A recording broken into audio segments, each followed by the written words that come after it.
जनपद पंचायत चित्रंगी क्षेत्र में पंचायत स्तर पर संचालित विकास कार्यों में सामने आ रही गंभीर अनियमितताओं और भ्रष्टाचार के मामले ने स्थानीय प्रशासनिक व्यवस्था की कार्यशैली पर गहरे सवाल खड़े कर दिए हैं।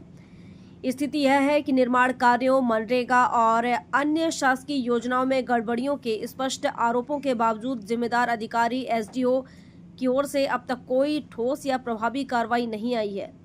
स्थानीय जनप्रतिनिधियों और ग्रामीणों का कहना है कि कई ग्राम पंचायतों में बिना कार्य के भुगतान, अधूरे निर्माण, फर्जी मास्टर रोल और सामग्री में हेरफेर जैसे मामले लगातार सामने आ रहे हैं।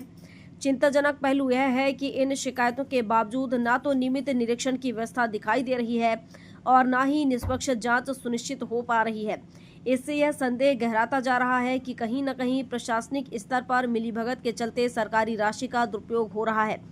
सूत्रों के अनुसार जनपद स्तर पर कई बार लिखित और मौखिक शिकायतें दर्ज कराई गईं, लेकिन कार्रवाई के नाम पर केवल औपचारिकता निभाई गई।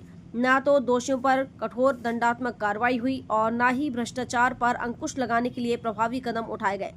परिणाम स्वरूप ग्रामीणों में आक्रोश बढ़ता जा रहा है और अब वे जिला प्रशासन से सीधे हस्तक्षेप की मांग कर रहे हैं।